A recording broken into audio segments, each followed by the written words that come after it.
মানুষ খুন করতে পারে না, বলেন মানুষ খুন করতে পারে? যারা মানুষকে খুন করে তারা ভালো মানুষ না? তারা যদি দিনের কথা বলে তাহলে তারা কিসের দিনের কথা বলে? তারা কোন দিনের কথা বলে, কোন তবলিগের কথা বলে?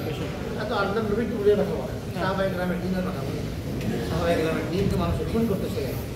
সাহাবায়ে কেরামের দিন উনি মানুষকে মানুষ বানাতে শিখেছে। এখানে আজকে দাওয়াত তবলিগের নামে তারা ব্যক্তির অন্ধবিচারী হয়ে এক ব্যক্তির স্বার্থকে তার মতামতকে ছড়িয়ে দেওয়ার মানুষে তারা যারা এর বিরোধিতা করছে, সুন্নাহর পক্ষে যাচ্ছে, তাদের বিরুদ্ধে তারা এদেরকে খুন করতেছে। ঘুমন্ত ব্যক্তির উপরে ঘুমন্ত ব্যক্তির ছুরি আঘাত করে হত্যা করেছে। একটি নির্মমতা, বর্বরতা, জাহেলিয়াত। বয়োবৃদ্ধ মানুষ তাকে পর্যন্ত ছাড় দেয়নি। সঙ্গীত ময়দানে এইভাবে আবার রক্তাক্ত বলল সেই 2000 সনের আগে 18-এর মতো সেই একই ডিসেম্বর মাসে। এটা হয়েছে 1 ডিসেম্বর, এটা হলো 17 ডিসেম্বর রাতের অতর্কিতভাবে মাঠ দখল করতে গিয়ে মুমিনদেরকে হত্যা করলো। এই হত্যার দায় অবশ্যই তাকে দিতে হবে এবং এর বিচার করতে হবে। সেজন্য আল্লাহ নবীর এই মূলনীতি আমাদের সামনে ভাই। যতদিন আমি তোমাদের কাছে কোরআন ও সুন্নাহকে রেখে গেলাম, যতদিন এটাকে আঁকড়ে ধরবেন। আপনি কীভাবে আঁকড়ে ধরবেন? নবী তো নাই, নবীর মিরাজ ওলামায়ে কেরাম ওয়ারিস, শুধু আমাদের নবীর ওয়ারিস না, হাদিস আর মুসলিম সমস্ত নবীদের ওয়ারিস ওলামায়ে কেরাম। আর ওলামা অস্ত নাম ওলামায়ে কেরাম নবীর ওয়ারিস, সব নবীদের। আচ্ছা, ওলামায়ে নবীর অনুপস্থিত, নবী তার হবেন না, আসবেন না এই কথা নয়, নবী হবেন না, নবী হওয়ার দরজাই বন্ধ হবে। আর নবীর পরে কিয়ামত পর্যন্ত নবীর এই কাজ উম্মতের ওলামায়ে কেরাম যারা নবীর ওয়ারিস তারা এটাকে পরিচালনা করবে এবং তাদের পরিচালনার অধীনে আমাদেরকে থেকে তাদের থেকে দিন শিখতে হবে। তাদেরকে হক বলবে ওটাকে আমরা হক মনে করি, তাদেরকে বলবে না হক বাতিল, ওটাকে বাতিল মনে করি। কারণ ওলামায়ে কেরাম নিজের মন গড়া কোনো কথা বলে না, কোরআন সুন্নাহকে সামনে দেখি, কোরআন সুন্নাহ আয়নায় যাচাই বাছাই করেই কথা বলে। এই বিশ্বাস ওলামায়ে কেরামের প্রতি আমাদের অন্তরে থাকে। সুতরাং ওলামায়ে কেরাম যাকে হক করবে এটাই হক, কারণ সেটার মন গড়া হবে হক করবে। কোরআন সুন্নাহ আরো হক করবে, আর প্রত্যেকটা বাতিলের শেকড় থেকে মিথ্যার উপর আসলে অনেক মিথ্যাচার করতেছে, মিথ্যা বলতেছে, নিজেরা হত্যা করে বলতেছে এরা আমাদের উপর ব্লেম দেওয়ার জন্য নিজেরা নিজেদেরকে মানবী করতেছে। বহু মিথ্যাচার তারা করতেছে এখানে। এই জন্য সমস্ত শিরিক, এই শিরিক কি মিথ্যা না সত্য? বলেন শিরিক তো মিথ্যা না? অবশ্যই। এটা শিরিকের ভিত্তি মিথ্যার উপরে।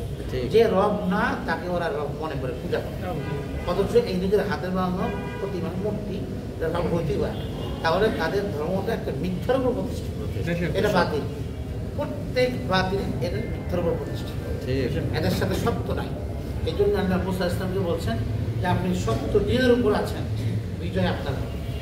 মনে করে যে বাতিলের জয় জয়কার না, আল্লাহ পাক সবকেই বিজয় করেন। আল্লাহ পাকের সুন্দর। এই জন্য ওলামায়ে কেরামের যে দিক নির্দেশনা আমাদের মতো সাধারণ মানুষের জন্য, আমরা কোরআন হাদিস পড়তে যাই না, বুঝতে যাই না, ওনারা পড়তে জানেন, বুঝতে জানেন, ওনাদের কথাতেই আমাদের কথা, ওনাদের কথাই আমাদের কথা, ওনারা যেটা বলবেন আমরা সেটাকেই মানি। সারা পৃথিবীর সমস্ত ওলামায়ে কেরাম যেদিকে থাকবেন আর মুসলিমের দিকে যে দিকে থাকে, যে পাল্লা ভারী আমরা তো সেদিকেই যাই, দুনিয়ার বিষয়ে সেদিকে যাই না, তাদের পাল্লা ভারী সেদিকে যাই। দিনের ব্যাপারে এটা বুঝতে হবে আমাকে, যেদিকে 4 ভাগের 4.5 ভাগই একদিকে আর সামান্য কয়েকটা বিভিন্ন দিকে পথভ্রষ্ট হয়ে গেছে, তাদের কথা আমরা মানি। সমস্ত ওলামায়ে কেরাম যেদিকে আসে আমাদেরকে দাওয়াতগুলি এটা কারো বাপদাদার সম্পদ না, এটা আল্লাহ নবীদের কাজ। নবীদের কাজটাকে সর্বমহলে সহজ করার জন্য এই একটা সিস্টেম হযরত মাওলানা ইলিয়াস রহমাতুল্লাহ কোন তবলিগের প্রণেতা, উনি কিন্তু মাদ্রাসার ছাত্র। আজকে ওরা বলে যে হুজুররা কেন তবলিগে আসে, আলেমরা কেন আলেমরা তবলিগ বোঝে না, ওরাই তবলিগ বোঝে। আলেমরা তো ওরা কোরআন ও সুন্নাহর তবলিগ করে 30 পারা, আর তুমি তো 6টা উসুলের তবলিগ করছো। আলেমরা তবলিগ বোঝে না, ওই আলেমই তো এই 6টা উসুলকে কোরআন সুন্নাহর 30 পারা থেকে গবেষণা করে তোমাদের জন্য সহজতার জন্য 6টা উসুল বের করে। এই 6টা উসুলের উপর তুমি চলা শুরু করলে এক পর্যায়ে দিনের উপর চলে আসতে পারে, তখন আরও বেশি দিন শেখার জন্য আলেমের শরণাপন্ন হয়ে মাদ্রাসায় ভর্তি হয়ে যে কোনোভাবে আলেম থেকে দিন শিখবা সম্পর্ক রাখবা। প্রাথমিক স্ত্রী গ্রহণের জন্য 6টা উসুল সহজ করেছেন, সেটাও কোরআন হাদিসের আরও গবেষণা করেই করেছেন। তাহলে আলেমরা তবলিগ করে না, তোমরা তবলিগ বুঝে বেশি।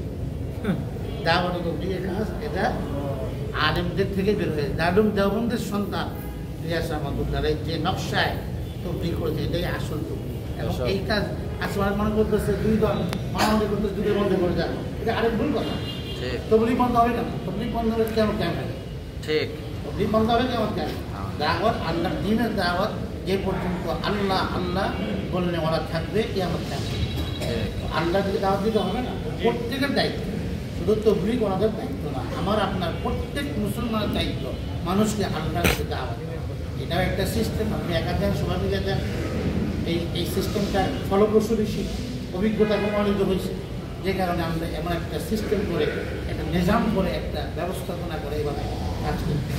এই জন্য যারা হক ওলামায়ে কেরাম যেদিকে আছেন সেদিকে হক, এর বাইরে যাওয়ার কোনো সুযোগ, স্পষ্ট কথা, পরিষ্কার কথা। এই জন্য যত আপনি আমাদের দেশে যত আমাদের দেশে বাতিল আছে, যত এরকম একটা বাতিল হচ্ছে সাথে, এবং এটা আপনি একটা বাতিল করছে যে জায়গায় মসজিদে চলা হয়, মসজিদে শরীরের কথা হয়।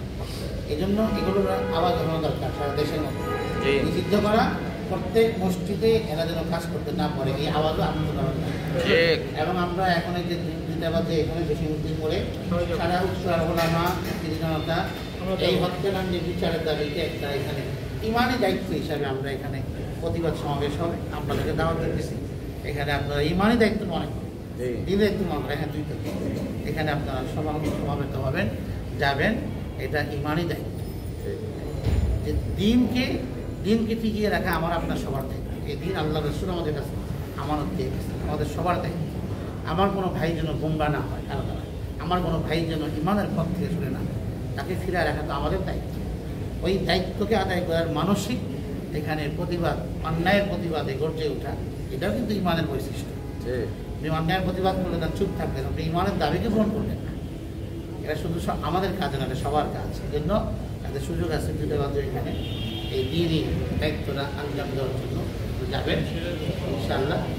আর ওলামায়ে কেরামের সাথে আসেন, আপনারা থাকবেন। আল্লাহ তাআলা আমাদের সকলকে হিদায়াতের উপর রাখেন, সহিহ পথে রাখেন।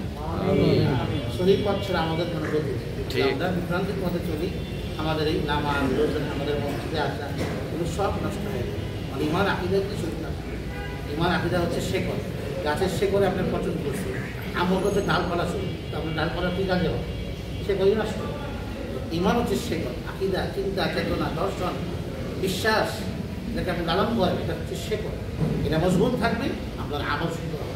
এটা নষ্ট, আমল নষ্ট হয়ে যাবে। আল্লাহ পাক আমাদেরকে সুদীর্ঘ থাকতে